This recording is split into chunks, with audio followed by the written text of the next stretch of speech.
Hey everybody, good morning. Happy Wednesday to you. This is our asynchronous lesson for today. Not really a lesson, I suppose. First thing I want to talk about is the Common Exam coming up, I suppose a week from tomorrow. If you're watching this on Wednesday the 13th, Common Exam will be next Thursday, or at least the first part of it. The first half will be on Thursday. That'd be the 20th, and then the rest of it will show up the following Monday. And as I think about the Common Exam, I think I've mentioned already, it's going to be 6 pages long plus a cover page. And by the way, I will publish that cover page. I'll put that up on Schoology so you can take a look at that and not have to worry about wasting time reading that on the day of the Common Exam. So that'll be up there.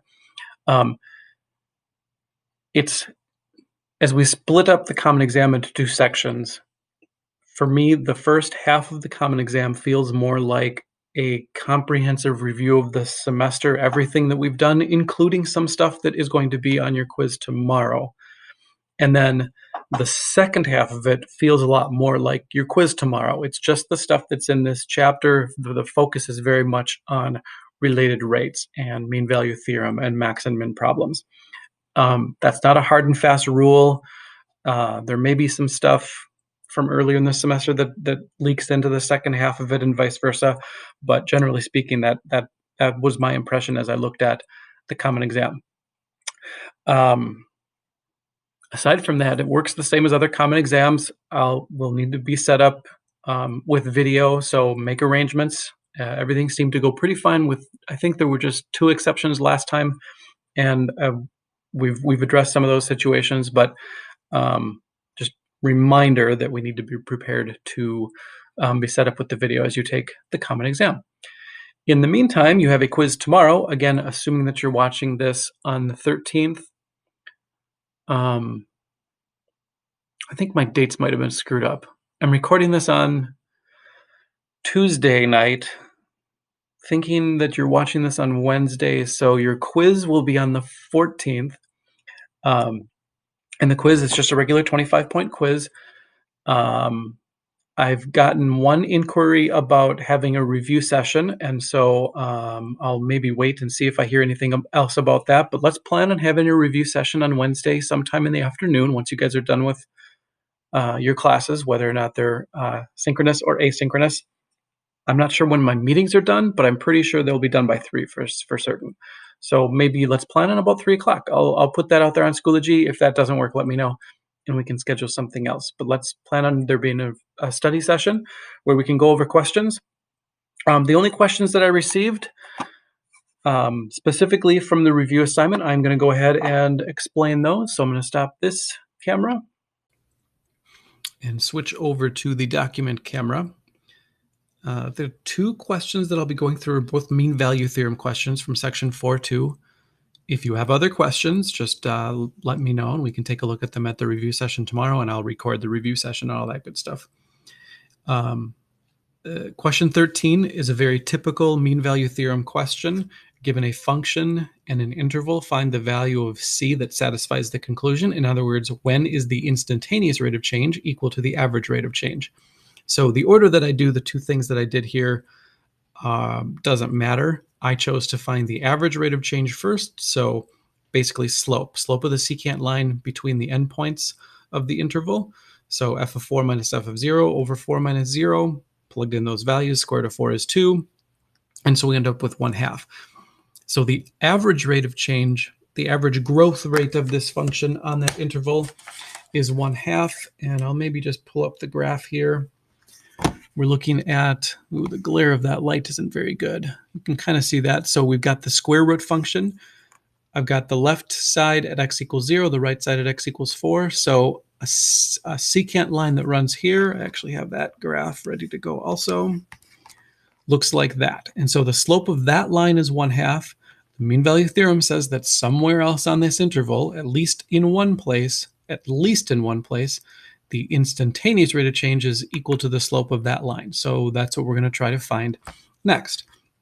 I take the derivative of x to the 1/2 is 1/2 x to the negative 1/2.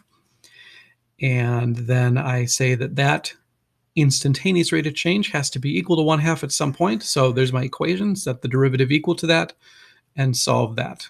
And this one in this case was pretty easy to solve. Find that x is equal to 1. 1 is on the interval between 0 and 4, so that's a good thing. And then to find the slope of the tangent line, I've answered the question at this point. This is the value that satisfies the conclusion, but then this question specifically also asked of me to graph the function, the secant line, and the tangent line, and then asked if the secant and tangent lines were parallel.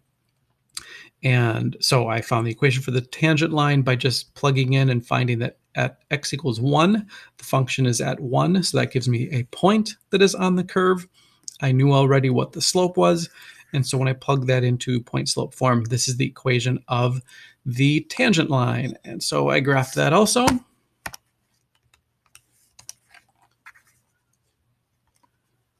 And it should look parallel. It certainly does look parallel. The tangent line at that point is parallel. They've got the same slope of 1/2, so yes, they are certainly parallel.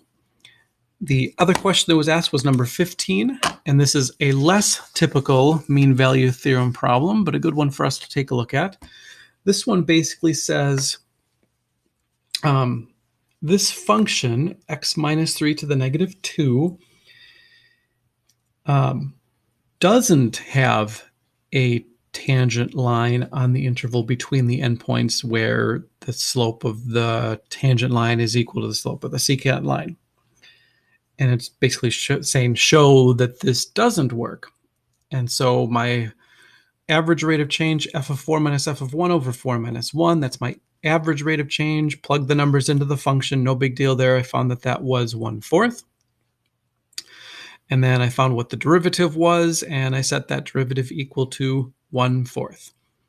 And when I was doing this, I was thinking, well, that's interesting because it looks like there's going to be a number that works. I go ahead and solve. I cross multiplied.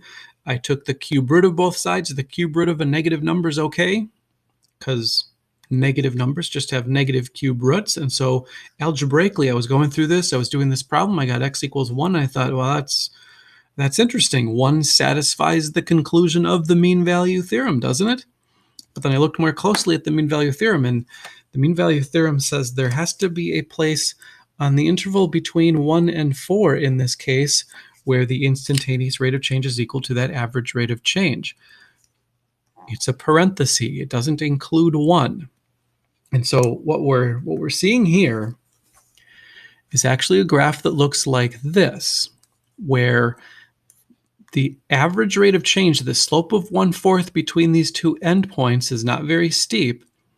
And the only place on this interval where the slope of the tangent line is equal to the slope of that secant line happens to be at that endpoint. But that's not what the mean value theorem is saying. The mean value theorem is saying that it needs to be on the interval between those 2 points, not including those 2 points. Now, this isn't trouble. The follow-up question in the textbook says, why does this not contradict the mean value theorem? This is something that we did talk about in class. This function specifically doesn't exist at x equals 3. And so this function is not a continuous function on this interval, which means the mean value theorem may not apply. And what we're seeing in this case is that it does not apply. There we go. Again, like I said, if there are any other questions, let me know. But we'll make this one short and sweet.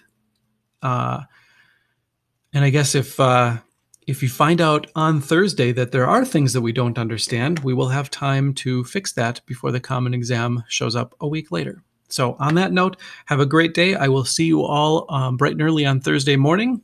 And yeah, have a good day. See you later. I'll see you probably, hopefully at 3 o'clock. I will set up a meeting at 3 o'clock on Thursday, unless I check my schedule and I see that I don't have that time available. But I'll let you know. Bye-bye.